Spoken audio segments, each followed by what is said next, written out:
welcome back to a new video. Today we've come to the TSOA, or Triumph Sports Owners Association Display Day for 2022, which is being held at Sydney Helicopters this year. So I just thought I'd make a quick video and show you what cars people have brought along. So let's go and have a look at them now. I think we should start over here with this gorgeous Triumph Dolly Sprint. So you can see the slant 4 engine with the twin SU carburettors on this version. This one's in very good nick. It seems relatively original. I especially like the large Leyland plug hole symbol on the radiator cap. And you can tell it's a Sprint, partly because of the badges, but also they had the vinyl roof all the way up rather than just the pillars, which is what the 1850 HL had. Let's just have a look over here at this racing Dolly Sprint. Gosh, look at the fuel tank. It's got a proper racing fuel tank in the boot with the filler neck under the boot lid.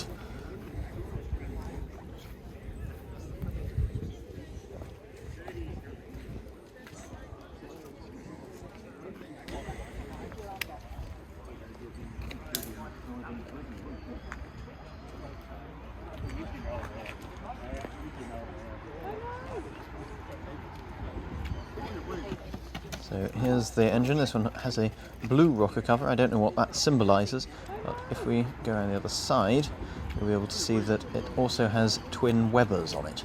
So it's got the dual throat carburettors for extra power. Here's some information about it. It's a Group C car, and I believe it is still racing to some extent at the moment. Huge rev counter directly in front of the driver, of course. And here's a nice TC in its original condition.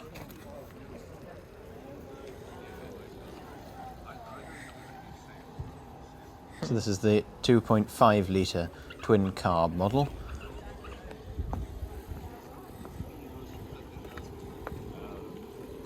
Looking very nice there in its original yellow colour.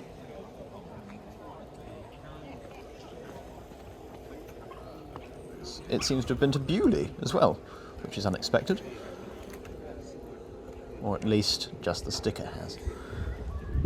So we've got a pair of TR8s over here. I'm not sure if these are original TR8s. Of course, a lot of TR7s have V8s put in them, but whether you choose to call them TR7s or TR8s is another matter. They're certainly in very nice condition, and I would assume that they are genuine TR8s from the factory.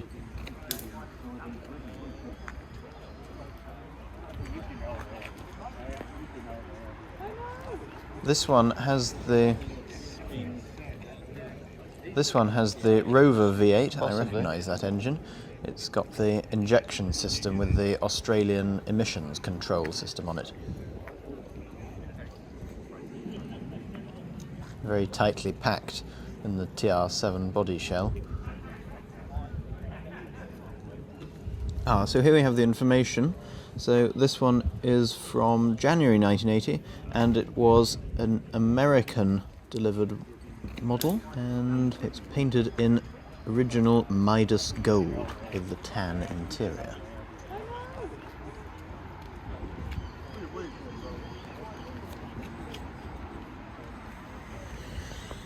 Here we have yet another TR with a V8 engine.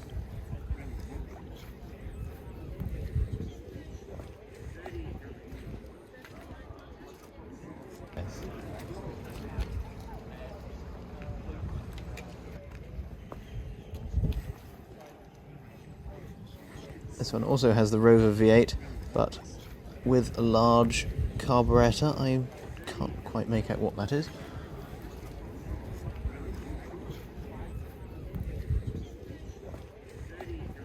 Moving on to yet another TR8.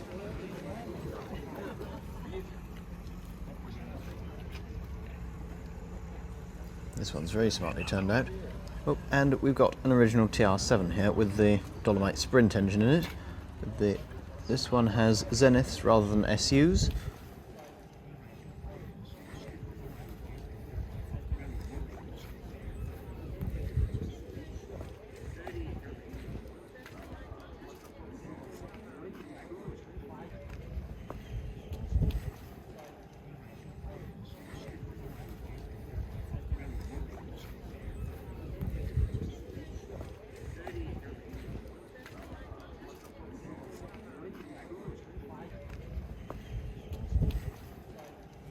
And another TR7 here. This one's actually interesting. It's got this rather smart hard top on it, but this one has the story behind it here.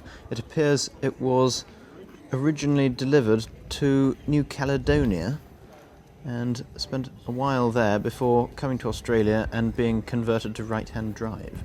Because, of course, being a French colony, the Numians drive on the other side of the road.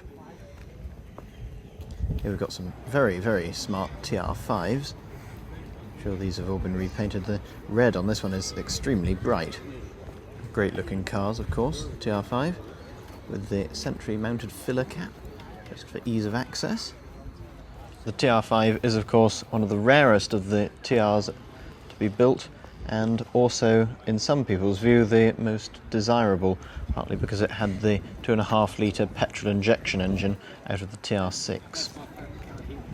This TR250 is in a nice patinated condition, I believe. Oh yes, there you are. It's an American imported car. You can see it's a left-hand drive, of course, and it is regularly used as well.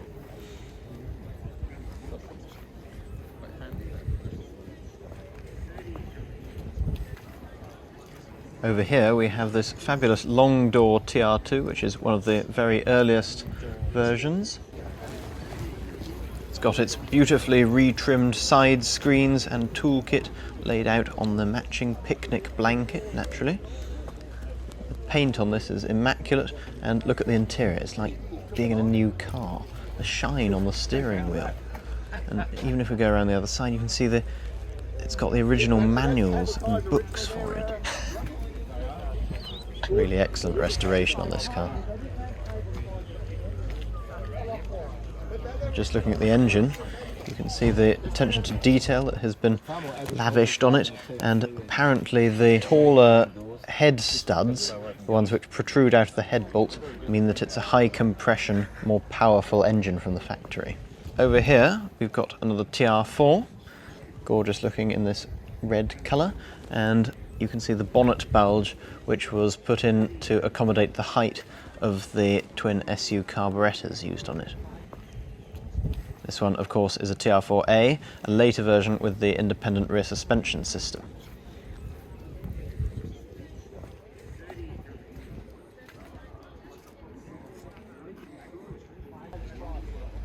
Here we have another one, but this one has the Surrey top, where you have this curved rear window hard top.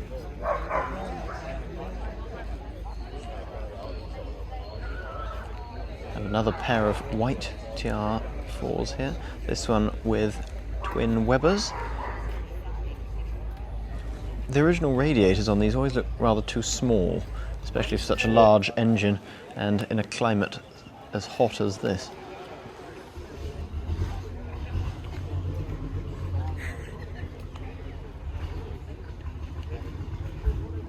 Here is another one with the chrome rocker cover and twin Strombergs on it.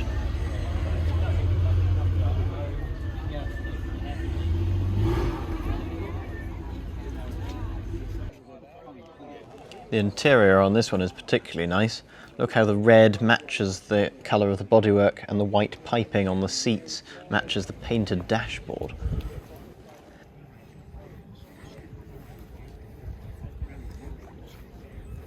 Got a nice GT6 over here.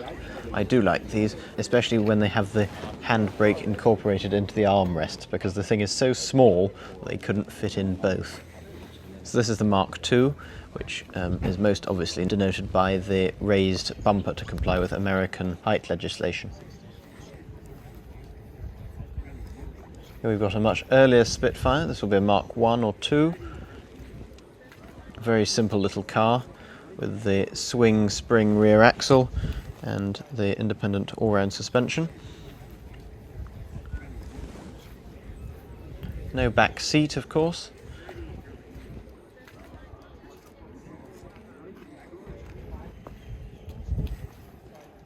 Here we have a much later Spitfire. Although this one still has the twin SUs, it'll be a 13 or 1500. You can partially tell that from the inlet manifold, which shows it has the 8-port head rather than the 6-port used in earlier cars.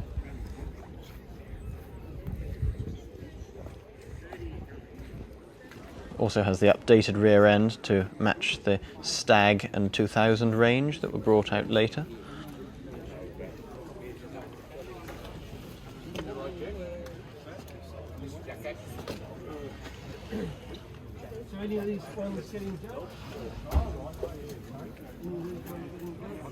And here we have a racing Spitfire. This one does do a lot of racing with its owner, and it has been lowered. It's incredibly low. It's almost difficult to get in and out of. This one is a Mark III, as you can tell from the badge on the back, and it's got twin Webers, of course, with the dual throats, and look at the aluminium double cord radiator and lowered height adjustable suspension. Look at the interior. We've got plenty of extra gauges which are necessary when racing. Now this is a very interesting vehicle, and certainly not one you're likely to see at many car shows, certainly not in Australia. This is a Swallow Doretti, which were made in the early 1950s. So they were basically a TR2 which was improved both in body style and I believe in performance to some extent. They were more expensive than a TR2 at launch, but they were not extremely popular, but they're now extremely sought after. They made about 276, I believe. So seeing one today is quite a privilege, especially one which has just been restored. This one is named Doris.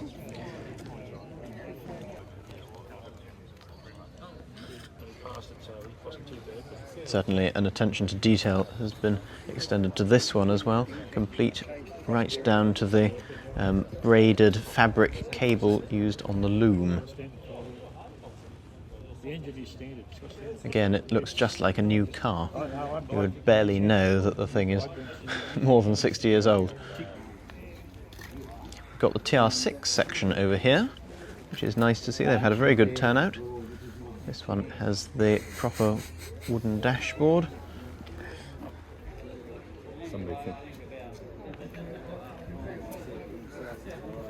And as you can tell from the badge, the injection engine. This one has been redone in a metallic blue, which may not be to everyone's taste, but I think it's quite fetching. And this has an enormous Rover V8 with the 3.9 litre injection system on it. Probably that'll be from a Land Rover. I've never seen a plenum chamber like that before, so I think that may have been made up. This engine is more original.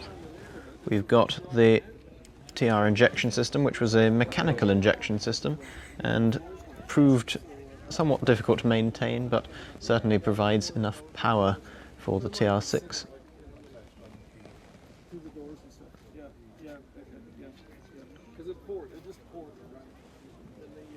This one has only the twin carburetors because certain vehicles, especially in America, had to comply with emissions regulations which were strict regarding early injection systems. And the TR6 injection system was particularly known for running rich. The dashboard in this one's very nice. That's been redone in walnut.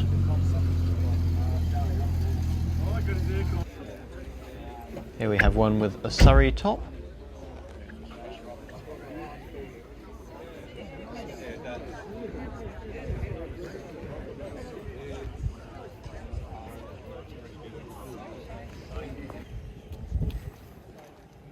We've also got quite a number of Stags over here.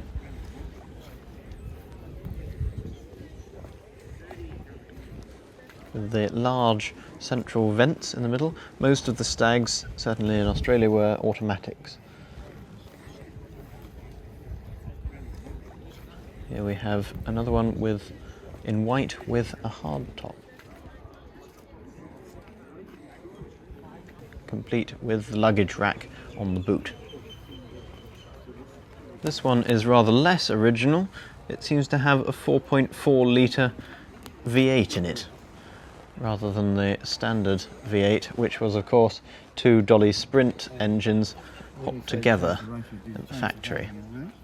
Hold this, go on, kick the boodle. I'll kick the boodle. Here's an example of an original one. I rather like the green rocker covers and airbox cover, but they also had Stromberg carburettors rather than an injection system.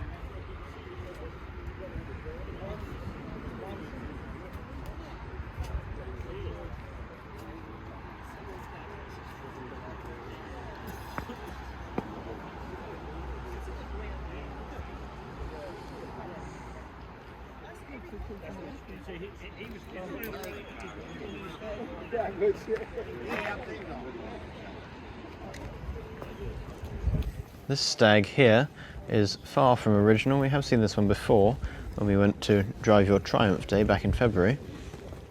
But this one has yet another large Rover V8 engine, this time with the single plenum Vitesse engine out of a Rover SD1. I'm sure it's been bored out to a large capacity though, because 3.5 litres is never enough. This stag is absolutely immaculate. Look at the seats retrimmed in nice tan leather.